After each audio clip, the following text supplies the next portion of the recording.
more in the future. Congratulations and best to you. We've got a lot going on here today, so we want to get right into the music. And our first guest will be coming along very shortly. They are an interesting and great group that we stumbled across by accident. They do a kind of a contemporary Celtic sound. I think you're going to like them. They call themselves the Town Pants. Here they are with Broken. She's broken, and I can't fix her.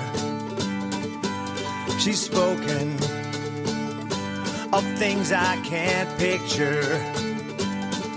She's broken, but somehow she's made me see that what I'm really trying to fix is me. I'm broken, and I can't fix me. Like a horse with blinders on, I refuse to see that what brings me up will also bring me down. I'm throwing in the towel for the next round. Could I be the man I need to be without what's broken inside of me?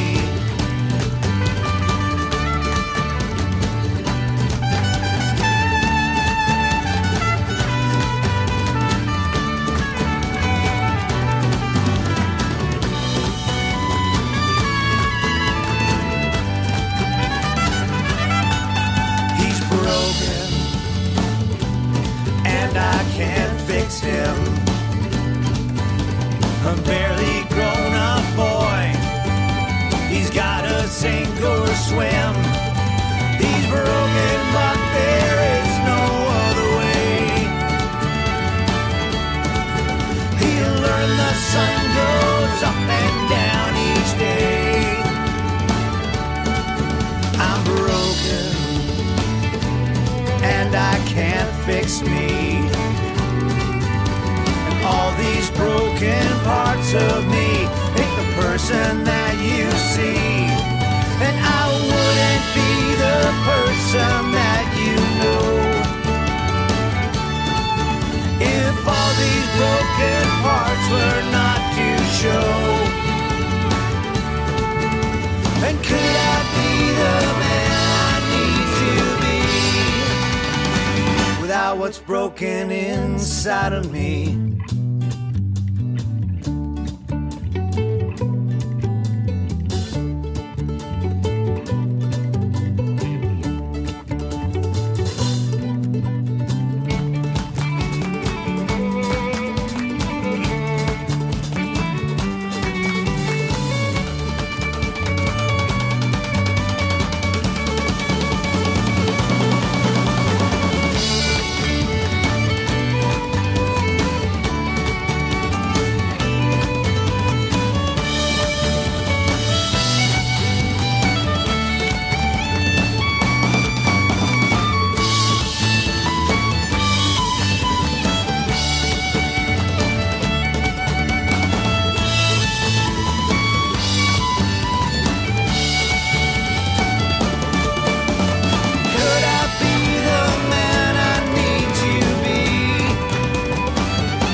There you go. That's Broken by our next guest, a group from, they're up Canada way, as a matter of fact. They call themselves the Town Pants. And actually, we don't, usually on the phone calls here, my co-host puts a name on so that I know who I'm talking to, and it wasn't there. But we are going to, okay, that's... They're there. Okay, let's talk to them right now. Hello. Hi, how you doing, David? There you are. We're glad to have you with us today. Doing fine, thanks, especially now that we know we got you on the line. Who am I talking to, please? You're talking to Dwayne Kill and Johanna. So, yeah, here's okay, Johanna. Dwayne.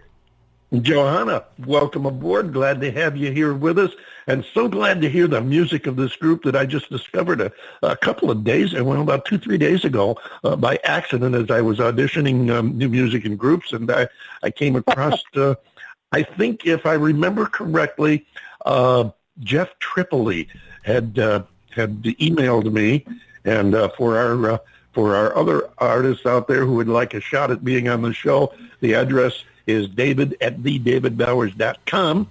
And I think it was Jeff that sent me a story about you, how you were appearing at a place that I'm familiar with. I had been to the Great Irish Festival up there in the Mohawk Valley, New York, and Frankfurt, New York, and had a great time when we were able to go there.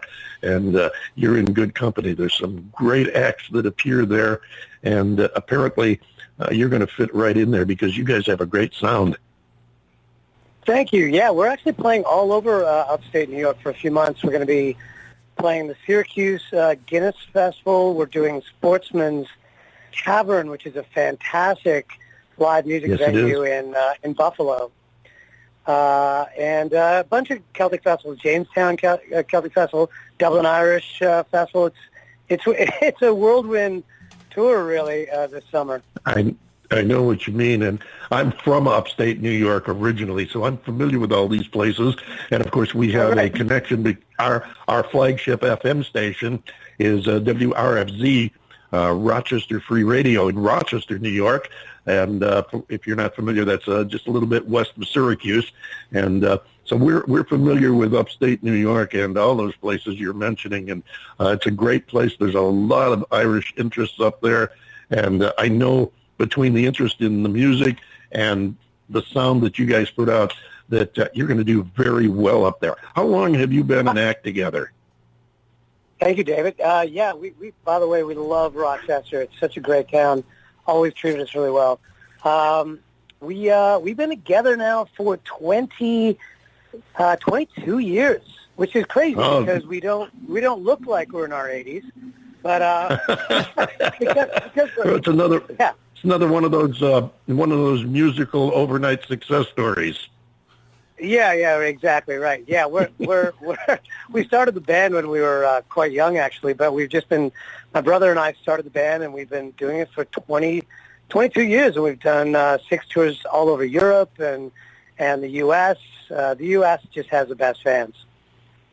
Oh, well, that's great to hear, because we hear often of the fans in Europe, and of course Canada's got some wonderful fans too, so it's always good to hear that our fans are good too. And when you're in Rochester, if you get a chance, you have to stop by a place called the House of Guitars. Now, this isn't a commercial for the House of Guitars, but in addition to being very musically oriented and also loving us, and we love them because they blast the David Bowers Awards on Saturday over the speakers in the store and out in the streets, but also because the House of Guitars is a bit of a landmark. It's almost a museum to music in upstate New York.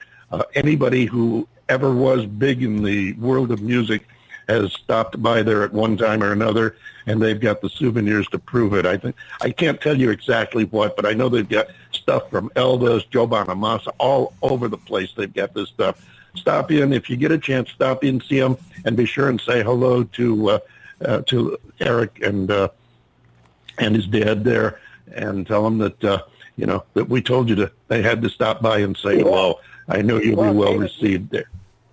I actually bought my last guitar at the House of Guitars.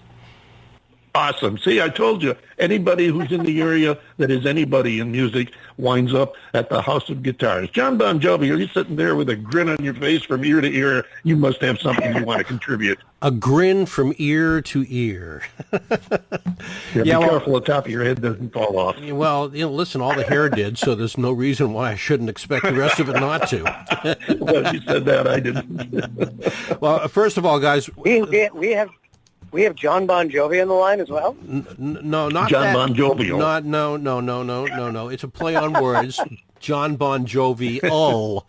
Not Mr. Bon Jovi. We're still waiting for the cease and desist letter.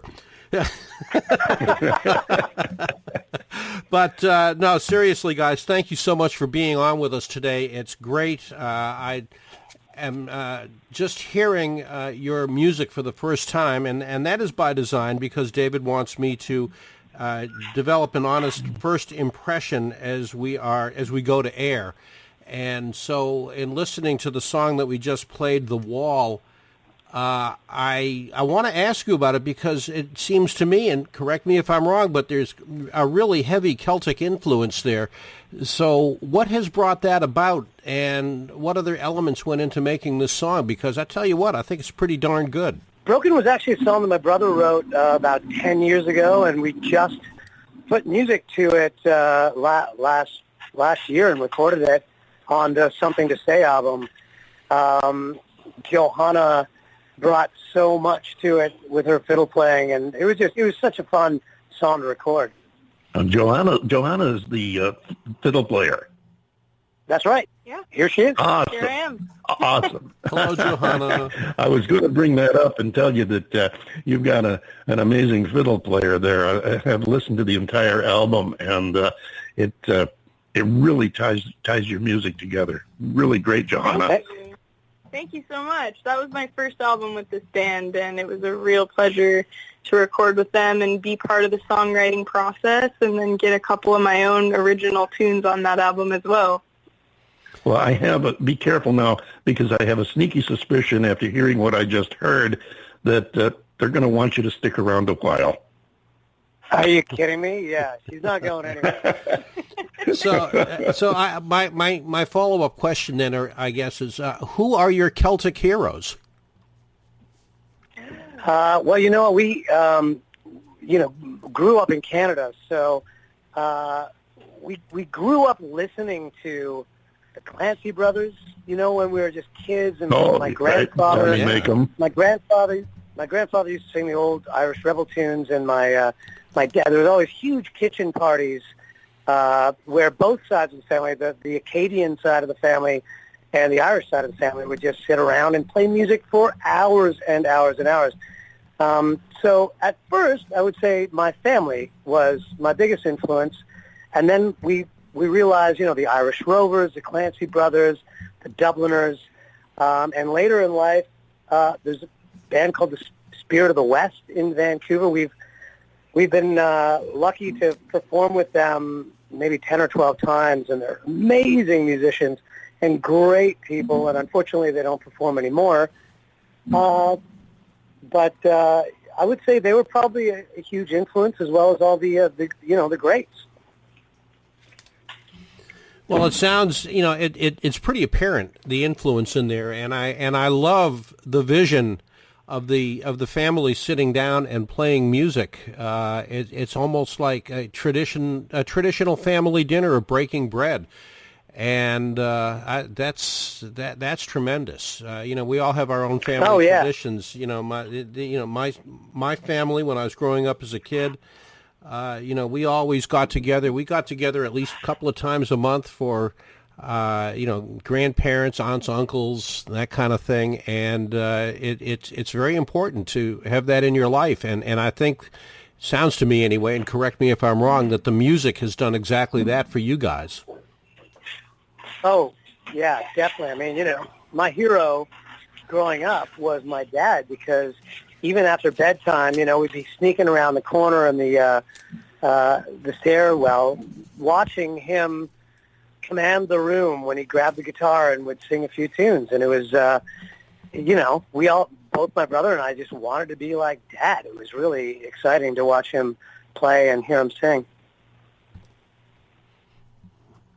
Well, that's excellent. Your music is definitely exciting to hear, and yes, I can believe that you had some real serious roots there, because this is something you can't manufacture that feel. It's either there or it isn't. And I think I mentioned, I think it was to you in one of our emails, there's a couple of tracks you do that even remind me a little bit of the folkiness of the Kingston Trio, which I'm sure you've heard of somewhere along the way, and a major act in folk music in this country.